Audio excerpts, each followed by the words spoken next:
All right, welcome everybody to another edition of the Georgia Track and Field and Cross Country Coaching Collective podcast. I'm Andy Christie from Mill Creek, joined by Nick Koustelakis of Marietta and Chris Mayer of Athens Academy.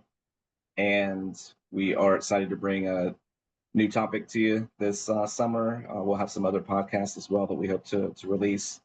Before we go into today's topic, you can find us on our website, georgiatfxccollective.com, that has all kinds of information about workouts and different things that coaches across the state have contributed, as well as a link to our YouTube channel with old podcasts. And you can also find us on social media. And we're always welcoming new ideas from coaches that want to get involved, whether it's an interview or a workout or booster club info, whatever you want to contribute. We're happy to have you join us. Today's topic is transitioning from the track season, which we just finished up in May, and even postseason meets in June. Transitioning from all of that to out of season and what all that entails. So this could be helpful for both people that have been head coaches in track, and then also transitioning to kind of cross country in the summer and that sort of thing. But we're going to talk about a lot of track planning after the season. So without further ado, I'll turn it over to Nick to get us rolling. Yeah, we at Marietta High School, we talk about once the season ends, we call it out of season. You're going to hear me inadvertently call it the off season, but we try to stay active as a program. We don't want to be dormant at all. So when we are out of season, we're still very active. We have a ton of coaches that go on and coach other sports and athletes that go participate in other sports, and we highly encourage that. But for the athletes that are not participating in the fall sport, we do have organized activities for them throughout June and July with the weight room, conditioning programs that we have. And we're not talking about a lot of kids. Like I said, all fall sport athletes are excluded. We don't require anything, by the way. Everything is voluntary in the summertime. But what we do, we try to put together a routine, whether it's a Monday, Wednesday, Tuesday, Thursday type thing, twice a week, sometimes 3 days a week if we have athletes competing in the summertime. But we'll make sure we give access to the weight room, when we'll make sure that we have strength and agility going on. Also, we're trying to build the whole athlete out of season, but we do not want to be a dormant program. Any athlete that's available that's not participating in fall football, cross country, whatever other sports you have happening in the fall, we want them to stay active. We want to keep the ball rolling from the springtime, but we're not doing track specific drills. We're not specifically out there working on handoffs or training for the 400. Now, I do have a handful of athletes that are still competing throughout the summer, whether it be through club or unattached. And those athletes as well are typically going to be out on the track a couple times a week training if they're not training with their club program. So we try to stay active in the summer months, June and July. And that wasn't always the case. That started about 5 years ago, a little bit before the pandemic happened, and we kept it rolling. And we've been pretty successful with it, just building the morale, the camaraderie of the kids. Not only are we building athletes, but we're building a team too by these activities in June and July. So you'll be surprised what an intimate group of 5, 10, 15 kids and a coach or two with conditioning can do for the team morale. Yeah, I like that. I like that phrase, out of season rather than off season. I think that's a huge maybe mindset shift for some people if they can look at it that way. Like you said, for a track specific kid who maybe isn't doing something in the fall, at my previous school, we had some great opportunities for kids, like a speed and agility class that we would encourage that they take, and a weight room class that they could actually be doing the track and field lift. They didn't have to be doing the same generic program necessarily as the rest of the people in the class. And then, if you're lucky enough to have some assistant coaches or even a head coach, or, if you're free in the fall, or if you're a cross country coach or a football coach or whatever, is there some time that you can throw to get some of those track kids together in the fall? And I know as a cross country coach, I always told somebody if they weren't doing a sport in the fall, come out and we can kind of start training you like a track kid. Like you don't have to be running every cross country race. You know, you don't have to be doing all the same workouts that, you know, our purebred, you know, distance kids are doing. So yeah, I think thinking out of the box, and if you really want to be successful as a coach, you've got to try to bend over a little bit backwards and think a little more creatively, and make some opportunities for those kids to see that, like, hey, this is what you're here to do, and we want you to be successful and contribute. And yeah. I'm coming from it from a little bit of a different angle because I'm not a head track coach. Nick, of course, is head track coach. Chris has been a head track coach and an assistant track coach, so he's seen both sides of that. I'm an assistant for track. So once track ends, I'm managing when did certain athletes end their season, whether it was a JV runner or varsity runner, and then transitioning to the cross country summer, activities that we do. So, we have some kids that ended their season, before spring break. And so they're going to be coming back, sooner than the kid that finishes at the state meet, or even a kid that maybe goes on to a postseason race. So managing their breaks and then managing when they're coming back. We have, like most programs, a summer mileage schedule that they're going to follow. And while there are fixed dates for the majority of the program, a lot of them are going to do, maybe they get to go a week past that. And, so that they're a little bit of, in the classroom, we like that term differentiation. So differentiation for the athlete, their schedule's still the same amount of weeks, but just a different set of weeks.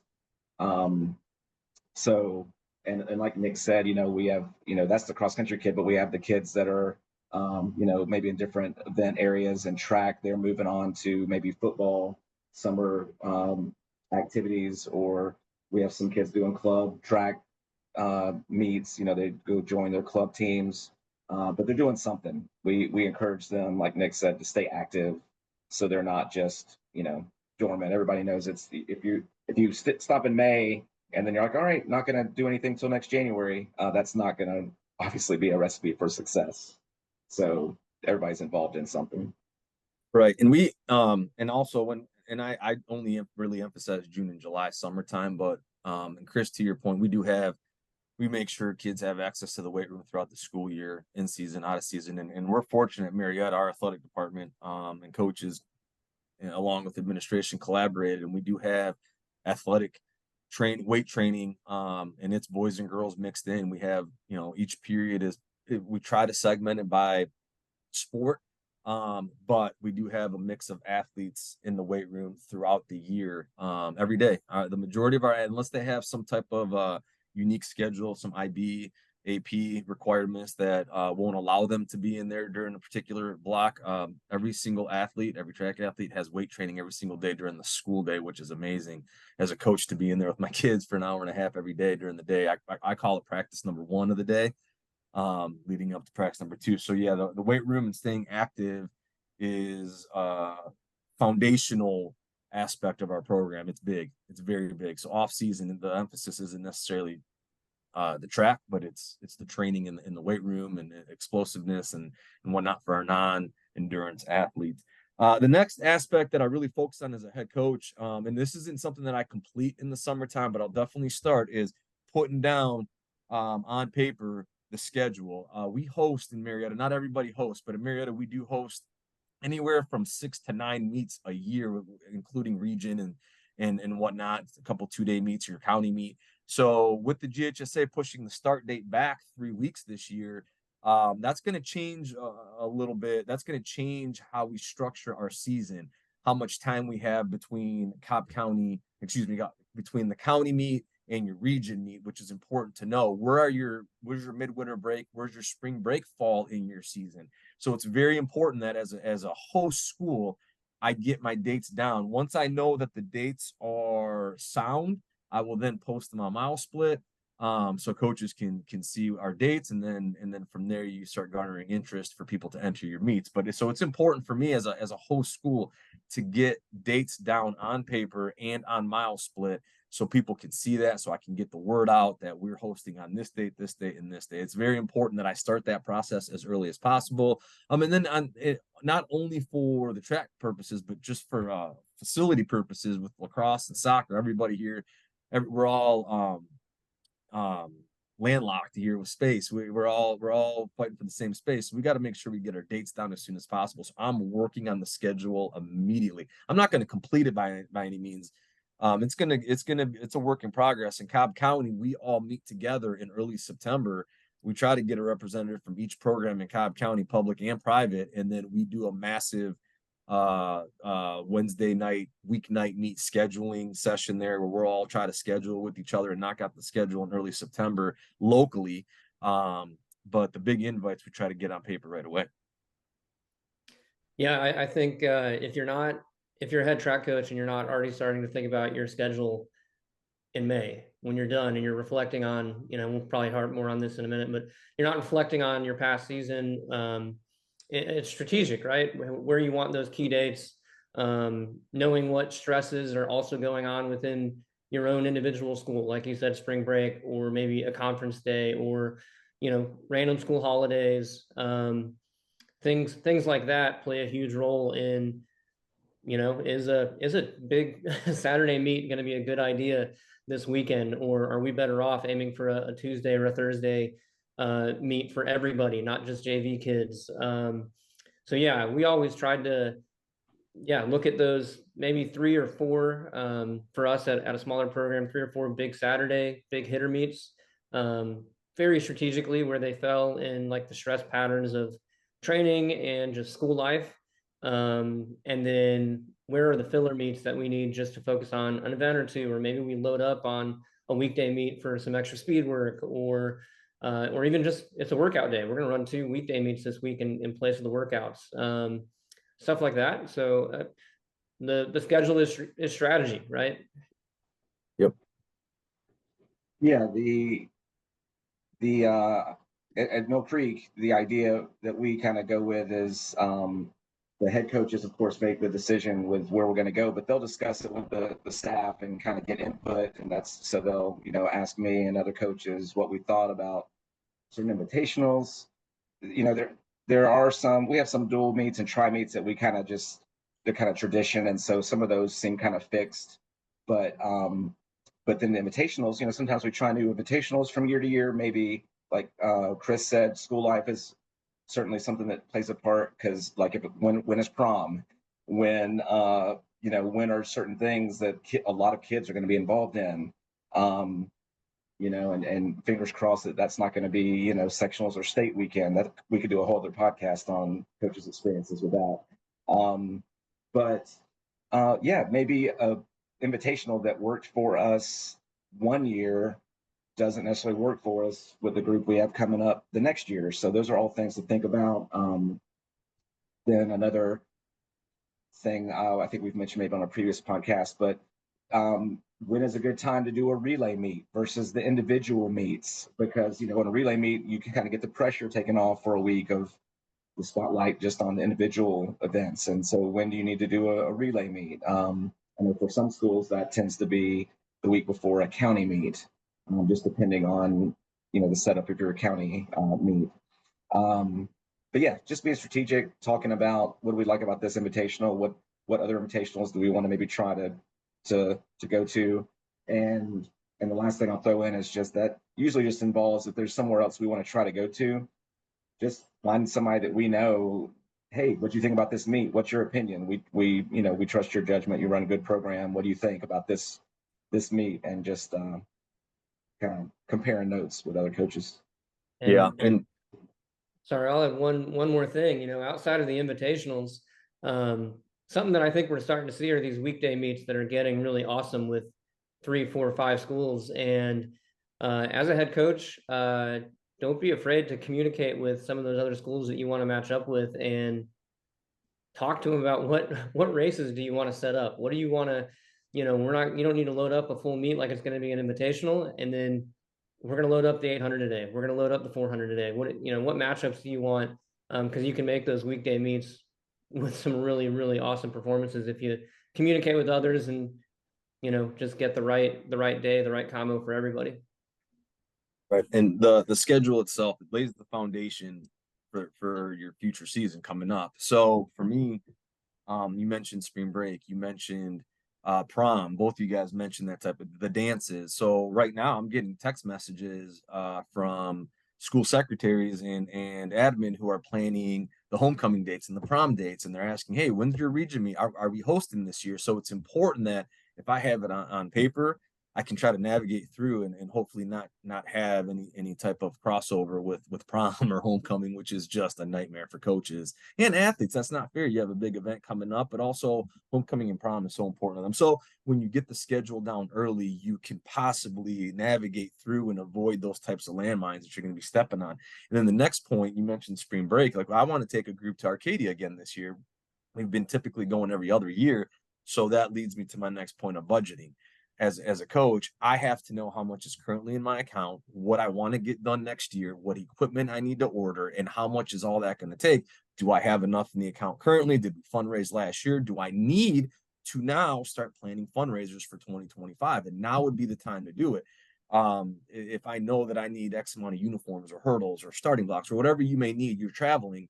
Now is where you can start planning and getting ahead of the game. Now is when you can start talking to your parents, your booster club, about the fundraisers, about what we can do, what different activities and types of options we have to raise funds so our kids can, go wherever, or we can purchase whatever we need. Now is the time to do that. So what I'm doing with my treasurer is I'm letting them know right away, hey, I'm pricing out X, Y, and Z because here's what I want. Here are the 2 companies that have it. Here's what we're looking at, and I want to get this done before end of July. I want to get this done before school starts. And he'll let me know, like, hey, we still have X, Y, and Z, dude. You can't do that. So this is where those discussions are still happening. Even though track season just ended, I'm still planning for next year. I've got big orders to do, again, uniform wise and whatnot, facility equipment. I want to price out some curbing for our track. That's expensive.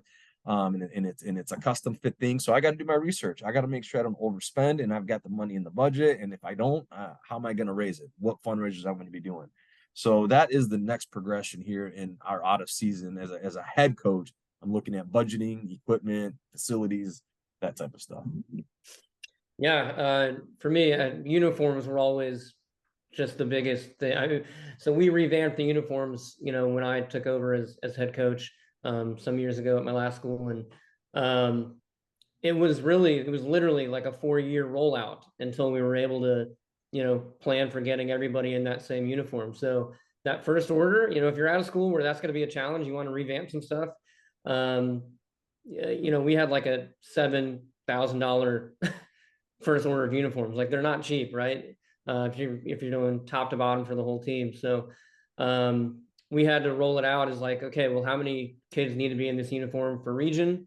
And that's kind of like our first order, and making sure you get the sizes right, planning for that. And then, yeah, for us, we were on a 4-year timeline of how many do we need to kind of order until we've got a solid 120, ish uniforms, which seemed like a good number. And every year we'd have to buy 10 to 12 of just odds and ends of stuff that would just somehow disappear. Because we collected uniforms every year. There's a lot of people out there I know that are maybe having to do that. Your kids don't purchase and keep a uniform for their entire track career. Let's see, next. Again, for us, we weren't I've never been at a school that, and actually I don't know the policy for Athens Academy at the moment, but I've not been at a school that we were able to fundraise. It was actually kind of discouraged.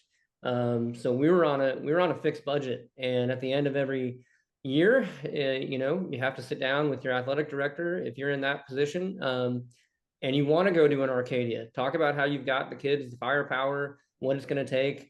I was at a school where I could lobby for those things.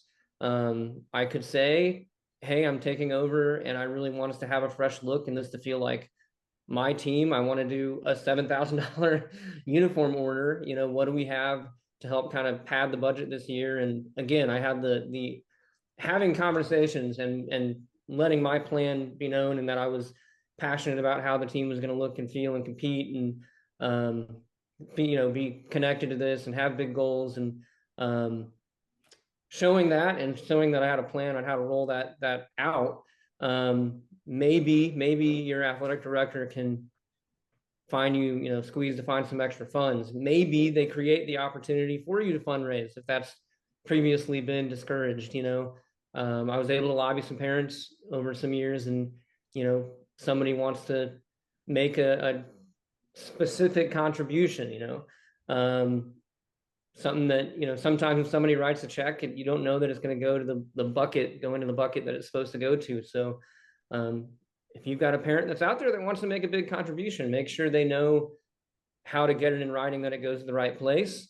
Yeah, those were some of the outside of like being on we needed a new track since I started at my previous school. It was probably 7 or 8 years past of its lifespan, and that's no small project, and it kept kind of getting pushed back and pushed back and pushed back, and it's like let's call it a 10 or 12 year type of replacement item. So know what items in your facility are on that kind of life cycle. Jump pits are not cheap. Something as silly as a pair of blocks breaking, pole vault poles. You all of a sudden get a kid that's going to be really good. They're big, strong, heavy, and you want to get them a set of 3 or 4 pole vault poles. Throwers implements have a way of walking off. So anyway, there's just so many odds and ends that I think you have some cushion in your budget for things that you don't expect. Have some cushion in your budget for that special athlete showing up that maybe needs a piece of equipment that you don't already have. That kind of stuff. So many good points. I think what jumps out to me first is the uniform issue. I know some programs have separate track and cross country uniforms, but then other programs need to have the same just to cut down on the logistics or maybe the cost. Like Chris said, different schools have different ways of funding things. So that's something that coaches can kind of be thinking about, what's going to make the most sense for your particular school. And then to Nick's point of planning ahead, even things about when is the track going to get resurfaced, who pays for that. A lot of times it's, in Gwinnett County, it's the county, and there's a schedule for different schools and order. So there's that issue. I know at Mill Creek, Jed Hodges and Will Shelton, our head coaches, they're looking ahead to, how many more years do we have with the pole vault mats, or like Chris said, the blocks. We just got a bunch of new hurdles this year because we were, our hurdles would need to be replaced. And as far as fundraising goes, we've done several different things at Mill Creek. But kudos to our head coaches this year who realized we needed to do a different approach, and it was kind of a little different, and we were wondering how it was going to go, but the kids did great with it, and it worked out for our program. And so and the way we picked what we were doing was talking to other programs in our building that, hey, what do you guys do, like what's gone well for you, and then Will and Jed decided to run with that new idea. So we all know the more funds you have access to, the more you can put into the program. And we know not everyone, not all schools or school systems, counties are going to maybe have the same access to things, but finding out what you do have access to and planning ahead can just go a long way to getting what you need. Taking advantage of your resources. I think we just, like Chris, you just gave me a perspective I never even considered existed when you said that we're discouraged from fundraising, but that's a whole different perspective. That's a whole different world that I've never been in. So thank you for sharing that, because for you now, you have to go in, like you just said, articulated, that you have to be prepared to go sell what you want to accomplish to your admin. So you better be prepared for that. You can't just go in and say, hey, give me a check for $7,000, please. You better be able to explain why, how it's going to be used. So that's a different perspective. And you better be prepared if you're going to be going into your administration asking for money. And starting right now in June and July is a great time to start planning for all of that. Sorry. I was just saying, if you're out of school like that, my word of advice is, you're not already having that annual meeting with your AD. You might want to talk to them about starting to get that set up. And and with taking advantage of your resources, depending on where you're at in Marietta, they don't give me a check and say, here's your budget for the year. I get to spend what we earn. In other words, so they allow me to host a lot of meets, and I'm fortunate when I got there that they had the foresight back in 2000 when they built that campus they built an immaculate facility with a steeplechase pit, 8-lane Mondo track. I mean, it was beautiful years before I got there, and we've just tried to maintain it. We've got, we host meets. That's the financial lifeline of our program. I've done away with the coupon card fundraisers and that type of stuff because we host so much, and it is taxing on the staff and our families and on our volunteers working the gate and the concession stand and all that. And I've done away with the other fundraisers, but because fortunately I had the resource, that track facility to host. But if I had a 6-lane track, or if I didn't even have the equipment or a pole vault pit to host something, then yeah, I better get creative and start fundraising. I better start, approaching members of the community, like you said. You got to attack it. You have to have a plan, and you can't start early enough with that type of stuff. So June and July, great time to get started with that. The next one, and as I'm going down the list, it's becoming more and more a bigger task, more important, more of a priority. This next one is staffing. We all have staffing issues, not from the standpoint that we might not have good help, but just that we don't have enough. In the sport of track and field, you have 18 events. There's so many different disciplines. It is impossible. It really is impossible to have multiple expert coaches at everything to take care of every kid's needs. It's really hard. And when you differentiate your practice plans for each kid's specific needs and wants and their skill set, your staff, having a quality staff is worth gold. I mean, there's nothing better than having great help, right? So at this point in the year, we're 5, 6, 7 weeks removed from the state meet now at this point. I have already, with each one of our coaches on staff, I've already reached out and have asked, given them that initial intent. What is your intent for 2025? Are you coming back? If you are coming back, are you happy with your role? Is there anything you feel that you want to grow in? Is there any other areas we can assist you with in doing that? Do you want to meet in person? And then there's some coaches that I feel like we do need to meet in person. I don't meet with every coach face to face. However, I do speak to every coach just about face to face every single day in passing here and there, whether we communicate. So at this point of the year, I have already communicated with every one of my staff members, and I know whether they're coming back or not. If you are going to be informing a staff member that they're not going to be returning, do it early, do it right away. Don't let them go throughout the entire summer and the fall thinking that they're going to be coaching in the spring and they're making plans. Then all of a sudden you let them know in the wintertime that, hey, you're not going to be helping us out. We're deciding to give the stipend to so-and-so. It just wasn't a fit. That conversation needs to be had immediately. And you need to be direct about that type of stuff. And you probably need to have your athletic administrative representation there too, or at least notify them of what's going on, whether it's a staff member in the building or it's a community coach. But that's the type of stuff. With that being said, I'm not trying to talk about that specifically, but that's the stuff that you want to take care of during the summer months.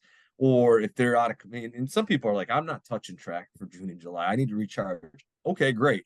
When you go back to school, August, September, that's the stuff you need to be taking care of right away. Your staffing, you need to fill your holes, talk to your admin and figure out, hey, I've got 2 openings. We got 2 stipends. I need a throws coach. If there's anybody that happens to have, and for me, we in Marietta, we struck gold. I hit the jackpot because we needed a pole vault coach desperately. And oh my gosh, a pole vault coach happened to apply for a position. So when we saw that it was a match made in heaven, I talked to admin, and we made it happen. And, we had a successful year in the pole vault because we were able to hire a great coach because I got on it early and I let my admin know. And we just happened to have an applicant that is applying for positions. So the earlier you get in your admin's ear for that type of stuff, the higher chance of success you're going to have in filling your spots with the new teachers that are going to be coming in here. So staffing is very important.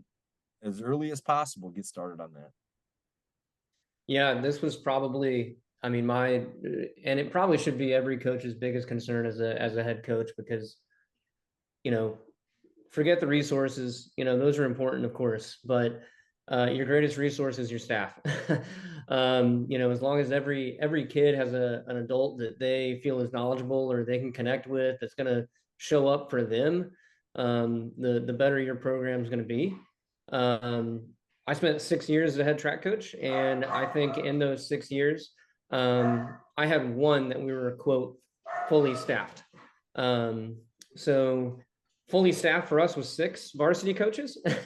So do the math, that's not even necessarily one. And we all know in the track and field world that your coaches have to pull double duty, multiple events. And thankful that I had a guy there for a while that was a pole vault coach. He could do hurdles and he could do high jump. And he was happy to do all that. But anyway, all right, we're back. Slight technical difficulties, but there you go, Coach Mayer. Yeah, Continue. yeah. Sorry, I got cut off there for a minute, folks.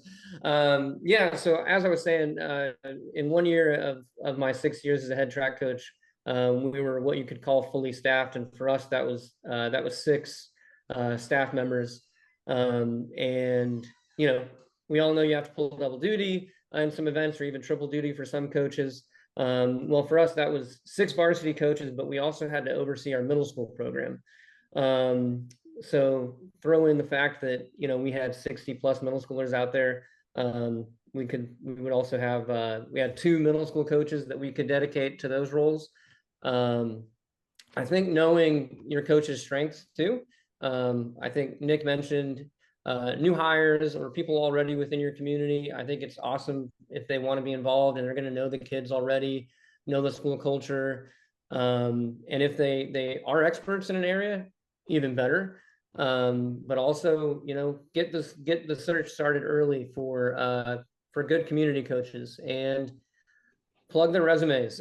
If you have a community coach coming to you, and hopefully they can list where they're coming from and who they've worked with before, and definitely check in and see how they were for that program as a community coach. And I think reliability and if they're going to come in and make sure that they're what's the word, going to fit into your culture, not going to be troublesome to your environment. I mean, that's tough. If somebody, again, isn't already within your community, doesn't know your kids and your culture, it's a good idea to get to know them a little bit first and check their references.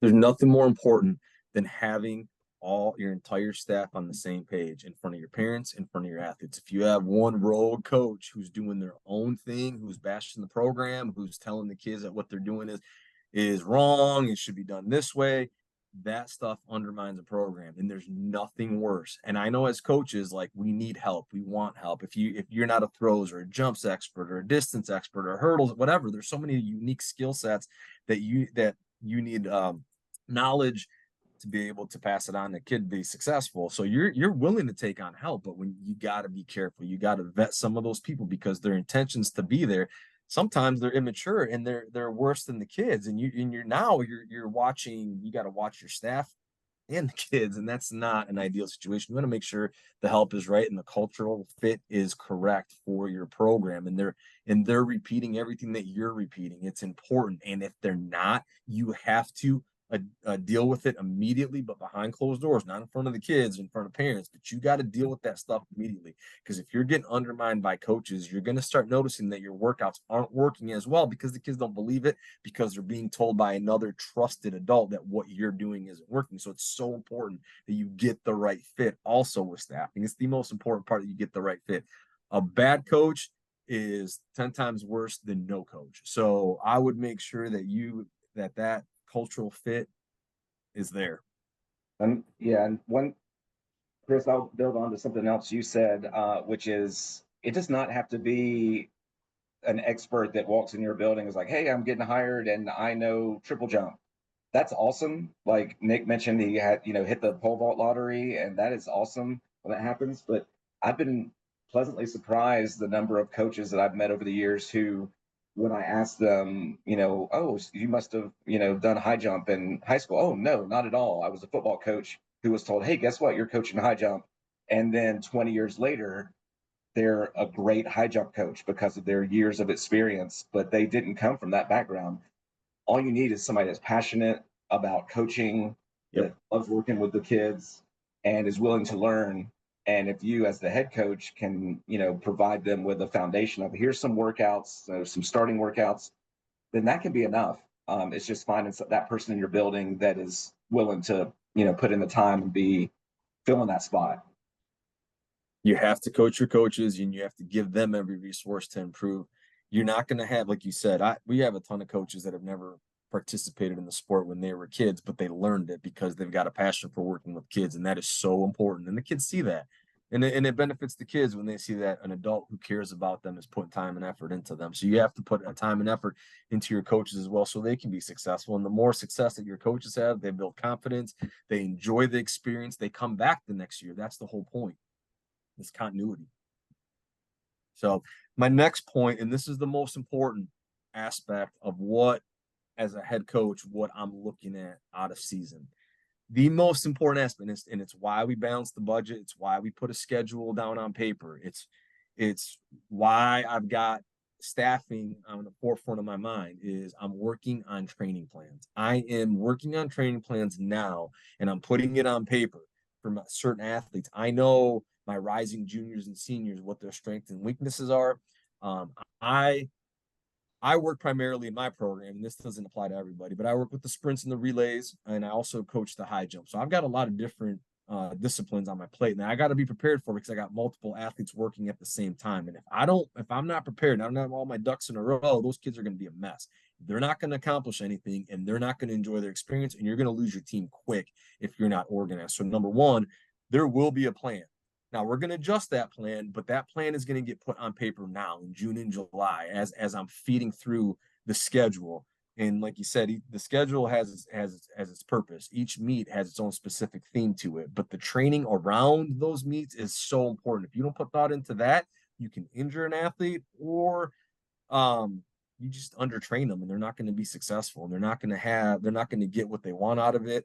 So we don't want to be out there for 6 months in the heat, in the cold, in the rain, in the wind, in the humidity, not training to the best of our abilities. So right now is where I put it on paper. I research. I've got a couple athletes, for example, that they run the same events, but they're not the same athlete, and I have to train them different. So this is where I would add a few different types of workouts to my repertoire, so I can make sure that they both get to where they need to get to, even though they're not the same athlete, they run the same event. This is where I prepare for those types of situations. And this is the most important aspect. When I have confidence in my plan, the kids see it, they have confidence in the plan, and we execute the plan, hopefully for success. But right now, it's training plan time. Yeah, that's where the rubber meets the road, right? It's where everything's coming together. You've got this master plan, you've got this staff ready to train these kids. Even if you're understaffed, I would say it's good to know that before the season, so you can know who's going where, and they can start planning for what events they're coaching. And then for me as a head coach, I tried for a few years just having a master spreadsheet, that went from January whatever to May whatever, and knowing, well, who's going to be in what lanes on what day, who's going hard today, who's not going hard. Does soccer have the stadium? Does middle school need the track that day? Having those blackout dates and having those shared with everybody, and just thinking ahead. The worst thing in the world is showing up to practice, and we started pretty late at my last school. We couldn't start till about 4 o'clock, and soccer scheduled a game for 4:30. What's the audible look like? Maybe talk to your staff before the season starts, and things are going to be thrown at you that you're not expecting. So how are we going to handle these situations so we're not button heads? It's like, well, we all plan on lanes today, and the lanes aren't available. So having a backup plan, I think is another thing that you can plan for on what do those days look like when you get a rain date, or you get somebody else had a rain date and they rescheduled for the stadium.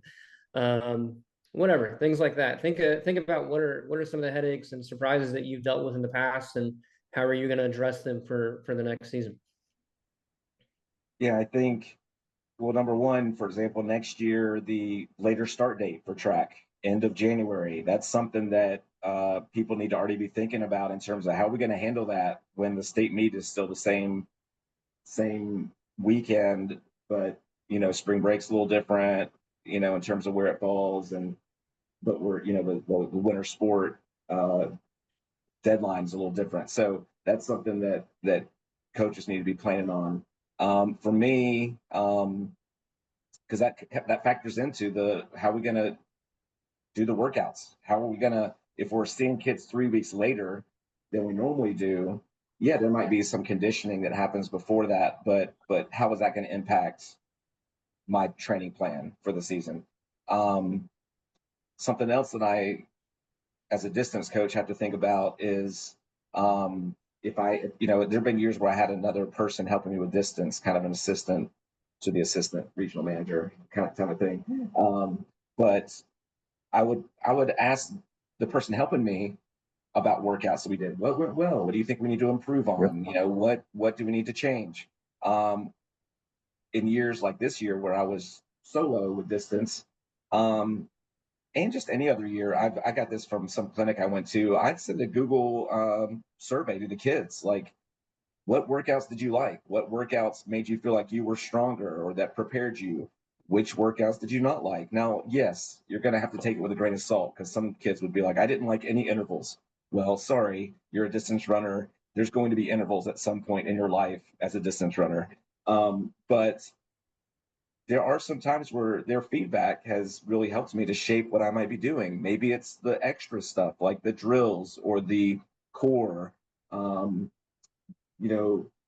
extra things that we do at practice, and that based on their feedback, I realize, okay, I need to maybe switch this up a little bit, because we only have a limited amount of time every day. We want to use it for more productive things. So that's something that I also look at in terms of my next season's training plans.